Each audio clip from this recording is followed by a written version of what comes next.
Greetings, Gateway Gators, and welcome to our October monthly bonus. Now, October is one of my favorite months of the year, not only because of the awesome holidays that are in store, but because it is the time to harvest your garden. And one of my favorite harvests are our potatoes. I am so excited for this October monthly bonus because it launches us into our 4th annual Spud Master Challenge here at Gatewood. For those of you new to Gatewood, you get to guess how many potatoes are in our potato patch, and if you guess the right or just the closest number, you will be crowned Spud Master of the school and celebrated for your genius. Now, last year was kind of a wild year because there was a 4-way tie. Our now 5th graders Callum and Beckett, as well as Will and Zoe, who are now off in 6th grade, being absolute rock stars.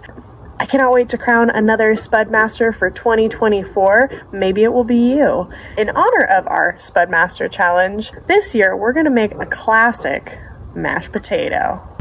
All right, I am in the kitchen. I have a bag of russet potatoes. You can use any kind of potatoes that you would like to. A lot of people do prefer golden or red potatoes for their mashed potatoes, and you can even leave the skin on. I'm just going to be doing a russet potato today because they're easy to peel. They're kind of a fun, simple way to make mashed potatoes. Before I begin, though, I want to make sure that I am washing my hands thoroughly and tying up my hair because that's just proper hygiene when it comes to cooking in the kitchen. Nobody likes hair in their food, I've been told. My potatoes have been washed. I have my potato peeler here, and I'm going to show you how to properly peel potatoes so you do not cut yourself. I cannot tell you how many times I have made the mistake of cutting myself on a potato peeler, and here's what I'm going to say. This is a job that you should be doing with your parents, your guardians, your family members present, and with permission, because there is a chance that you might be able to cut yourself if you're not being careful, and they might want to do this step for you. And we're just going to respect their wishes, right? Now, whenever you peel a potato, you always peel it away from you, because if you peel it towards you, you have that chance of accidentally cutting your hands, and we don't want to do that. So you're going to peel a half of the potato at a time, moving away from you and making sure that your hands are not in the way. So I'm going to go ahead and get started. There will be times where you'll get these little eyes here, and depending on how deep they are, either you can just peel them away, or the edge of the potato peeler usually has a little corner so that you can go ahead and just cut that out by giving it a little spin.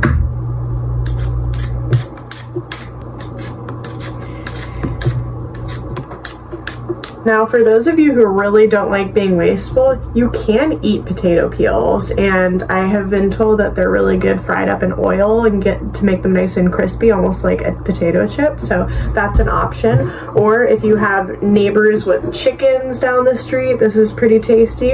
Or it can go into your compost, which will eventually help to grow other plants. Now that I have finished my one half, I'm going to do the other half by flipping it around. And remember, take your time. This is not a rush. Sometimes you'll come across little brown spots like this on a potato. That's okay. You're not supposed to throw it away. They're still super tasty. You can just go ahead and peel it until the brown is gone. So that took about 5 peels, and now there is no more brown.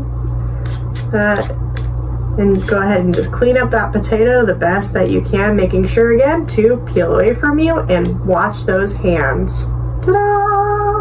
Now that I have my potatoes peeled and washed, I am going to go ahead and cut them up. You can boil potatoes whole, it just takes a very long time. The smaller the piece, the faster it will boil. So I'm going to go ahead and cut it in even cuts. Again, this is probably a process where you're going to want to have a parent or guardian help you with this, because I don't want you cutting your hands.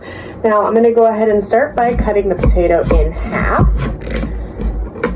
laying down those potato halves, and then cutting them probably in half one more time, like that, and then maybe into thirds here. Now, the only thing that I suggest is when you are cutting, just make sure that those pieces are about the same size, so that way they cook all the same time. You do not want to have it where there's a tiny little piece and a big hunk, because that tiny piece will cook super fast and that big hunk will still be raw on the inside, and nobody likes crunchy mashed potatoes. So I'm going to go ahead and cut these in thirds here, and as you can see, they are about the same size. And I'm going to go ahead and put them in my pot of water here. I definitely packed this pot in with potatoes. When you boil a little bit less, they will cook a little bit faster just because there will be a little bit more space for cooking. But I am going to go ahead and turn my burner on high. I'm going to put a little sprinkle of salt in my water here just to give it a little bit of flavor. And I am going to go ahead and cover this pot.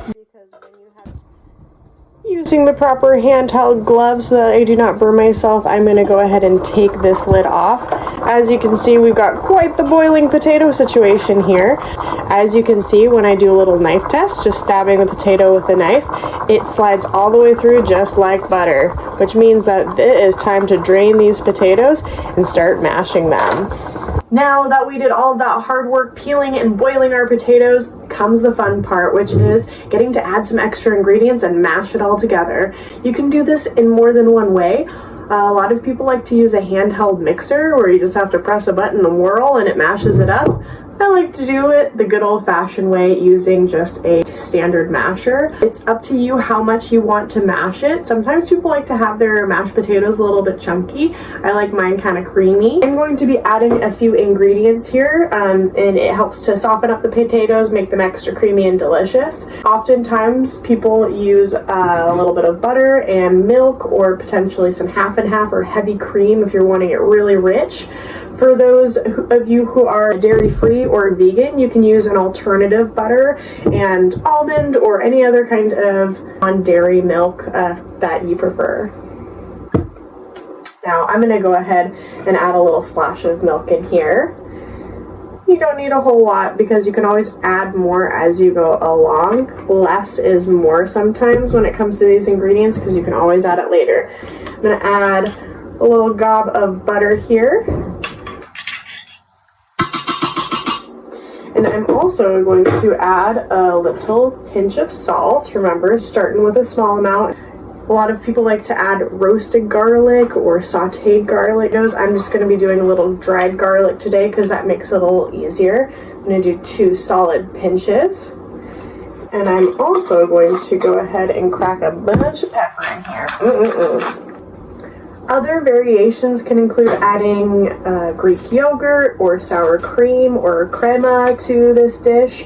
If you, again, are dairy-free or are a vegan and you're wanting a little pop of flavor, a cheesy taste to your mashed potatoes, you can add a little bit of nutritional yeast. Now that I have all of my ingredients added to my pot, it is time for the real fun part, which is mashing it all up so it's nice and whipped and fluffy and delicious. This just takes a minute or 2. If it is a little bit dry and chunky like you see right here, you can always add a little bit more milk or your milk alternative.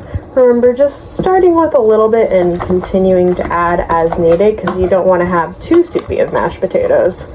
Now that I have whipped up my mashed potatoes, I'm going to go ahead and do a little spoon test. This is not only to help you to see if you need to add any extra ingredients, herbs, salt, it is also a way to see about the texture. Maybe it's a little too lumpy for you. Maybe you want a little creamier.